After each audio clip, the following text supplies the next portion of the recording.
സ്വർണം കട്ടത് ആരെന്ന് നമുക്കറിയില്ലേ. അതന്നെ അതന്നെ. സ്വർണം കട്ടത് ആരാന്ന് അറിയണമെങ്കിൽ അവിടെ നിന്നിട്ട് മുകളിലേക്ക് നോക്കണം. നോക്കുന്നോ? നോക്കി മുകളിൽ ആരാണ്?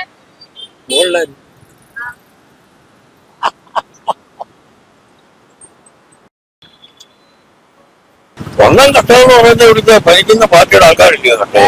മുഖ്യമന്ത്രിയാണ്. അത് തന്നെ അയാളല്ല, പിന്നെ വേറെ ആരാ അറിയണ്ടേ? ആയിക്കോട്ടെ, മുഖ്യമന്ത്രി നമ്മളല്ലേ ആക്കിയത്.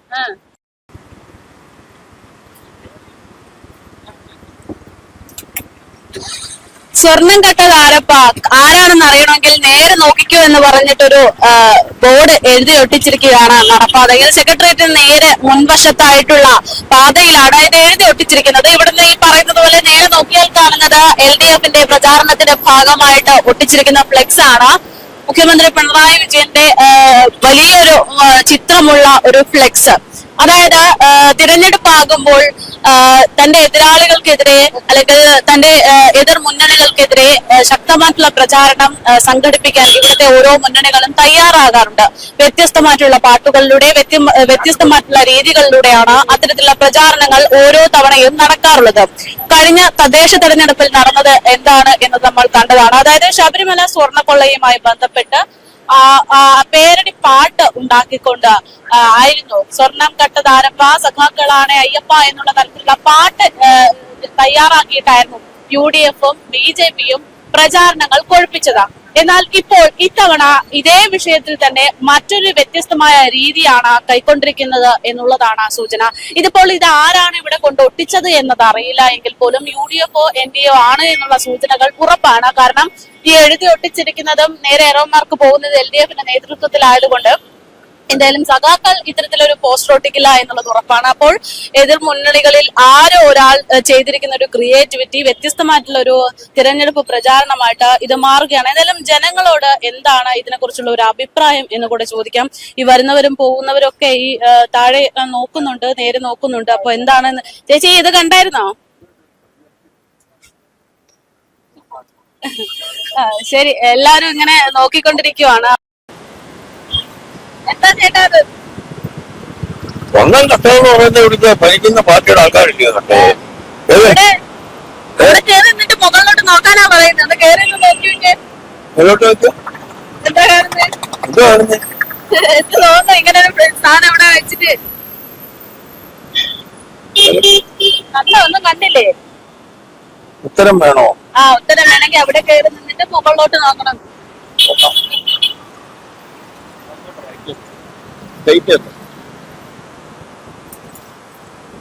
കണ്ടോ? സ്വർണം കക്കാൻ മറ്റാരും ഇല്ല, ഒരേ ഉള്ളു. അപ്പൊ ഈ എഴുതി ഒട്ടിച്ചത് അതും തമ്മിൽ ബന്ധമുണ്ടെന്നാണോ?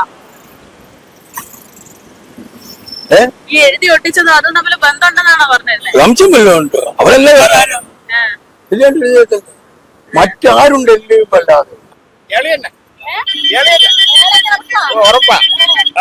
ഇത് ഇങ്ങനെ എഴുതി ഒട്ടിച്ചതിന്റെ പുറത്ത് എന്തായിരിക്കും ഉദ്ദേശം? നമ്മള് കണ്ടു പഠിച്ചു പോരാട്ടെ. അയാളെന്നെയാന്ന് ഉറപ്പാണ്. പിന്നല്ല, പിന്നെ മുഖ്യമന്ത്രിയുടെ ചിത്രമാണ് കാണുന്നത്. മുഖ്യമന്ത്രിയാണ്. അത് തന്നെ അയാളല്ല, പിന്നെ വേറെ ആരാ അറിയണ്ടേ? വേറെ ആരും അറിയാനില്ല. അയാളോട് ചോദിച്ചാൽ കറക്റ്റ് അറിയാൻ കാര്യം. ആര് വന്നാലും നമ്മളെ മുഖ്യമന്ത്രിയാണ്. ഒരാളിനെ പ്രതീക്ഷിച്ച് പറയാൻ പറ്റില്ല. ആര് വന്നാലും ജനത്തിന്റെ കയ്യിലാണ് ഇരിക്കുന്നത്. ജനം ആർക്കോട്ടെ അവര് മുഖ്യമന്ത്രിയാണ് സ്വർണ്ണക്കള്ളൻ എന്നുള്ള രീതിയിലാണ് എഴുതി ഒട്ടിച്ചിരിക്കുന്നത്. അപ്പൊ അതിനോട് എന്ത് തോന്നുന്നു? അങ്ങനെ നോട്ടിച്ച് അങ്ങനെ കൂടാണ്ടോ നോട്ടിച്ചാണ് അങ്ങനെ നോട്ടിച്ചാണ്. മുഖ്യമന്ത്രി ഒറ്റയ്ക്ക് കാഴ്ച നടക്കില്ല. അവരെ ഉദ്ദേശം പറയുന്നത്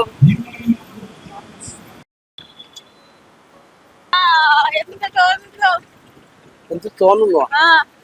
ഇതെന്താ നോക്കാൻ ഇത്ര ക്യൂരിയോസിറ്റി വന്നേ? റോഡിൽ ഇങ്ങനെ ഒരു പോസ്റ്ററിങ് ഒട്ടിച്ചപ്പം തോന്നി എന്താണ് നോക്കാന്ന്. സത്യം തന്നെ, നല്ല കാര്യം തന്നെ. നമ്മളെ മുഖ്യമന്ത്രിയുടെ ചിത്രമാണ് കിടക്കുന്നത്. ആയിക്കോട്ടെ, മുഖ്യമന്ത്രി നമ്മളല്ലേ ആക്കിയത്. അത് നമ്മള് ശബരിമലയിൽ സ്ത്രീകൾ കയറിയപ്പോഴ് TV നോക്കിയപ്പോ ഒരു നിമിഷം തന്നെ എന്റെ ഫാമിലി പെണ്ണുങ്ങളെന്ന് അവര് നമ്മളെല്ലാം ഭയങ്കര വിഷമമായി പോയി. അത് നമ്മള് എന്തോ പെട്ടെന്നൊരു വൻ സംഭവം ഉണ്ടായത് പോകുമ്പോ ഉണ്ടായാലും തോന്നി. കാര്യം എന്ന് വെച്ച് കഴിഞ്ഞാൽ ഒരു സ്ത്രീകൾ നമുക്ക് അമ്മമാരെല്ലാം പെണ്ണുങ്ങൾ, പക്ഷെ കയറാൻ പാടില്ല എന്ന് വെച്ചാൽ കയറാൻ പാടില്ല. അത് പഴയ വിശ്വാസമാണ്. അതിനെ തകർത്തു. അപ്പം തന്നെ നമ്മളൊരുമാതിരി പകുതി ഈ സ്വർണ്ണക്കൊള്ളയുടെ പിന്നിൽ LDF തന്നെയാന്ന് ഉറപ്പിച്ചു. ഒരു മാറ്റവും ഇല്ല. അവരെ നേതാക്കന്മാരും മന്ത്രിമാരും ദേവസ്വം ബോർഡ് പ്രസിഡന്റിലെ അകത്ത് കിടന്നത്. അപ്പൊ അതൊരു സത്യമല്ലേ. പിന്നെ അവര് വേറെ ആരെങ്കിലും ചെയ്യുന്ന എന്ത് ചെയ്യും? ഇത്രേ ഉള്ളൂ. ചേട്ടാ ഇത് കണ്ടായിരുന്നോ? എനിക്ക് ഇത് നേരെ മുകളിലോട്ട് നോക്കിയാ മുഖ്യമന്ത്രിയുടെ മുഖ്യമന്ത്രിയാണ്. ഞാൻ ഏതാണ്ട് 18 വയസ്സ് മുതൽ വോട്ട് ചെയ്യുന്ന ആളാണ്. ഞാന് സർവീസൊക്കെ ആയിരുന്നു. എനിക്കിപ്പോ ഈ പൊതുവെ നമ്മൾ പറയുന്നത് നമ്മുടെ ഈ കേരളത്തിലെ രാഷ്ട്രീയക്കാര് എല്ലാവരും നല്ലതാണോ വെച്ചാൽ ആരും നല്ലതാണെന്ന് നമ്മൾ പൊതുവെ പറയും. പക്ഷെ ഇപ്പോ നമ്മൾ ഈ മാറിയും മറിഞ്ഞും LDFും UDFും വർഷങ്ങളായിട്ട് കേരളം ഭരിക്കുന്നു. എത്രയോ വർഷങ്ങൾ അല്ലയോ? എന്റെ കുഞ്ഞുനാളെ മതി ഇന്ദിരാഗാന്ധി ഭരിക്കുന്ന ആകുമ്പോൾ ഞാൻ അടിയന്തര സമയത്തൊക്കെ എനിക്ക് ഓർമ്മയുണ്ട്. ഞാൻ 10ാം ക്ലാസ്സിലാണ്. അപ്പൊ അങ്ങനെ മാറി മറിഞ്ഞ് അങ്ങോട്ടും ഇങ്ങോട്ടും LDF മാറുമ്പം പിന്നെ അങ്ങോട്ടും മാറി ഇങ്ങനെ ഭരിച്ചുകൊണ്ടിരിക്കുക. അതിനിടയ്ക്ക് എന്ത് വന്നാലും അനുഭവിക്കുന്ന പൊതുജനങ്ങളായിട്ടുള്ളവർ, ഇടത്തരക്കാർ, വലിയവനും കുഴപ്പമില്ല, ഈ അറ്റത്തുള്ളവനും കുഴപ്പമില്ല. ഇന്ന് ജോലിക്കാരൻ വരുന്ന രാവിലെ പോയാനോ ഉച്ചവെച്ച് ഉറങ്ങുന്നത് 1000 രൂപ കിട്ടും, ചെലവും കിട്ടും. ഈ ഇടത്തരക്കാരനായിട്ടുള്ള ഞാൻ പെൻഷനറാണ്. എന്നെപ്പോലുള്ളവനൊക്കെ നമ്മൾ കണക്ക് കൂട്ടി ജീവിക്കുന്ന ഒരാളാണ്.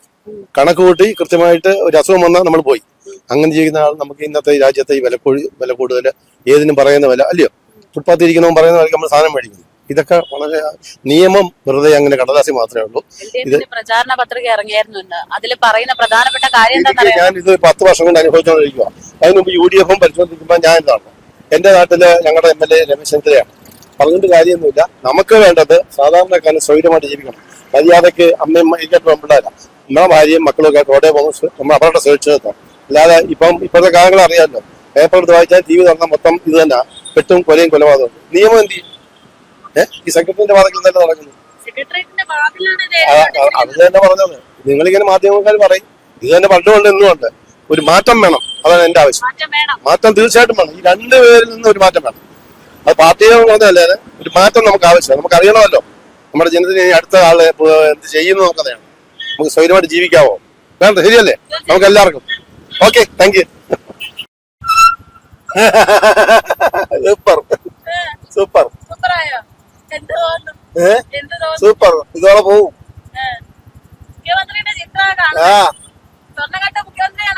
സപ്പോർട്ടില്ലേ?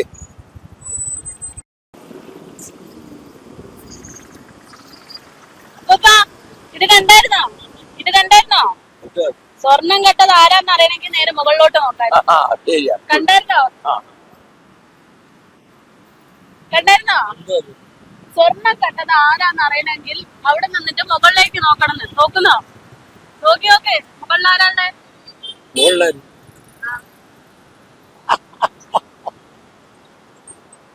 സ്വർണം കെട്ടത് ആരാന്ന് അറിയണമെങ്കിൽ നേരെ മുകളിലോട്ട് നോക്കണം. ആരാന്ന് അറിയണമെങ്കിൽ എല്ലാരും കള്ളന്മാരാണ്. ആരും നല്ലവരില്ല. മുഖ്യമന്ത്രിയുടെ നേരെയാണ് എഴുതി വെച്ചിരിക്കുന്നത്. അത് ഇപ്പൊ റോഡിൽ ആർക്കും എഴുതാലോ. അപ്പൊ മുഖ്യമന്ത്രിയുടെ നേരെ എന്ന് പറയാൻ പറ്റൂലല്ലോ. ഒരു പോസ്റ്റ് വേറൊരു മന്ത്രിയുടെ പോസ്റ്റ് ഉണ്ടെങ്കിൽ അവിടെ ആളുണ്ട്. അതൊന്നും അല്ല പ്രശ്നം. നമുക്ക് ജനങ്ങൾക്ക് ജീവിക്കണ്ടേ? ഇപ്പൊ പെട്രോളിന് ഡീസലിനൊക്കെ എന്താ വില എന്നറിയാമോ? ഈ 54 രൂപയ്ക്ക് ഓടിയ ഗ്യാസ് വണ്ടി ഇപ്പൊ 86 രൂപയാണ്. അപ്പൊ അതിനെന്തിനു വരും? വീട്ടിലെല്ലാം ഗ്യാസ് ഇല്ല. എന്തുമാത്രം ബുദ്ധിമുട്ടെന്നറിയാമോ? ഈ വിറവിന്റെ അടുപ്പിലെത്തി പുകയൊക്കെ കൊണ്ടിട്ട് ചിലവര് ബുദ്ധിമുട്ടുള്ളവരുണ്ട്. അങ്ങനെ പുക ശ്വസിക്കാൻ പറ്റാത്തവരുണ്ട്. അവരെല്ലാം ഗ്യാസാണ് ആശ്രയിച്ചിരുന്നത്. ഇപ്പൊ ഗ്യാസിനൊക്കെ ഭയങ്കരമായ വിലയാണ്. 1 മാസം 1.5 മാസം കഴിഞ്ഞാലേ ഗ്യാസ് വില കിട്ടുള്ളൂ. അപ്പൊ ഭയങ്കരമായ ഇതാണ്. ഇപ്പൊ നമുക്കിപ്പോ ഈ ഗ്യാസിന് 86 രൂപ. നമ്മൾ 5 രൂപ 10 രൂപ കൂടുതൽ ഒരാളുടെ വാങ്ങിച്ചു കഴിഞ്ഞാൽ അത് ജനം മൊത്തം പറയും. ആട്ടോക്കാരൻ 10 രൂപ വാങ്ങിച്ച് 10. അപ്പൊ ഈ വില കൂടിയപ്പോ ആരെയും 5 രൂപ തരണം. മീറ്റർ അന്ന് ഇന്നും 30 തന്നെ, അത് 40 ആക്കിയ ഇല്ലല്ലോ. അപ്പൊ ഇതിനൊക്കെ ആര് സമാധാനം പറയും? നമ്മൾ 5 രൂപ വാങ്ങിച്ചാ നാട് മൊത്തം അറിയും, മറ്റേ മന്ത്രി വരെ അറിയും. തെരഞ്ഞെടുപ്പൊക്കെ നടക്കുന്ന സമയം ഇതിനൊക്കെ ഒരു മാറ്റം ഉണ്ടാവോ? മാറ്റം ഉണ്ടാവണം, ഇനി ഉണ്ടാവും. ആര് വരണം? ആര് വന്നാലും ജനങ്ങൾ നന്നായിരിക്കും, അത്രേ ഉള്ളൂ. സ്വർണം കെട്ടത് ആരെന്ന് നമുക്കറിയില്ലേ. മുകളിലോട്ട് നോക്കാനാ എഴുതി വെച്ചിരിക്കുന്നത്. അതന്നെ കറക്റ്റ് ആൻസർ. ഇവന്മാര് 5 കൊല്ലം കട്ട് മുടിച്ച് നമ്മളെ വീണ്ടും ഏതോ ഒരുമാതിരി അടിമത്തം പോലല്ലേ വീണ്ടും ചെന്ന് നമ്മൾ ചെയ്യുന്നത്. വേറെ വഴി നോക്കണം. മാറണോന്നാണ് എന്റെ ആഗ്രഹം. പക്ഷെ മാറാൻ സാധ്യത കുറവാണ്. അങ്ങനല്ല, കേരളത്തിലെ ഒരു പ്രത്യേക മാനസികാവസ്ഥയിൽ ഇടതല്ലെങ്കിൽ വലത്. എന്റെ അച്ഛൻ കോൺഗ്രസ്, ഞാൻ കോൺഗ്രസ്. എന്റെ അപ്പൂപ്പൻ കമ്മ്യൂണിസ്റ്റ്, ഞാൻ കമ്മ്യൂണിസ്റ്റ്, അല്ലാതെ മാറി ചിന്തിക്കുന്നില്ല. പിന്നെ യഥാർത്ഥ കാര്യങ്ങള് അവരുടെ അടുത്ത് എത്തുന്നില്ല.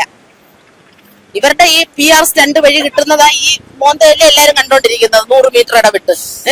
അപ്പൊ യഥാർത്ഥ കാര്യങ്ങള് സമൂഹത്തിന്റെ അടിത്തട്ടിലുള്ള സോഷ്യൽ മീഡിയ ഉപയോഗിക്കുന്നവർക്ക് കുറെ കാര്യങ്ങൾ അറിയാം. അല്ലാത്തവരൊക്കെ വിചാരിക്കണ ഈ പിണറായിയുടെ വീട്ടിൽ നിന്ന് എടുത്തോണ്ട് കൊടുക്കുന്നു അവർക്ക് ക്ഷേമ പെൻഷൻ. എല്ലാവർക്കും ഈ പിച്ചക്കാശ് കൊടുക്കുന്നതാണോ ഭരണം? അവർക്ക് അന്തസ്സായിട്ട് തൊഴിൽ ചെയ്ത് ജീവിക്കാനൊരു സാഹചര്യം ഒരുക്കണ്ടേ? ഈ ഭിക്ഷക്കാട് കൊടുക്കും, ഈ സമയത്ത് ഒരു കിറ്റ് കൊടുക്കും, തീർന്നു. ശരി, ഓക്കെ. നേരെ മുകളിലോട്ട് നോക്കാനാ പറഞ്ഞിരിക്കുന്നത്. മറ്റാരുണ്ട്? LDF അല്ലാതെ സ്വർണം കട്ടതാര്? മറ്റാരുണ്ടല്ലേ? മറ്റാരും അതാ. എല്ലാവർക്കും സ്വന്തമായി ഭൂമികൾ മറ്റാരുണ്ട്? LDF അല്ലാതെ. എന്താ സംഭവങ്ങളെല്ലാം കാര്യങ്ങളെല്ലാം കട്ടതും എല്ലാം നമ്മള് ജനങ്ങൾ കാണുന്നില്ലേ? ജനങ്ങൾ കണ്ട് മനസ്സിലാക്കിയിട്ട് ആർക്ക് വോട്ട് കൊടുക്കണമെന്ന് ജനം തീരുമാനിക്കണം. അതാണ് ഇവിടുത്തെ രീതി. പിന്നെ ഒരാളുടെ കുറ്റം പറഞ്ഞിട്ട് കാര്യമില്ല. ഇവിടുത്തെ ജനം എന്താണെന്നുള്ള തീരുമാനിക്കണം. ജനം തീരുമാനിച്ചാല് അതിന്റെ നേർവഴിക്ക് ആരും ഇവിടെ മുഖ്യമന്ത്രിയാവും തീരുമാനിക്കണം. അതാണ് ഇവിടുത്തെ സത്യാവസ്ഥ.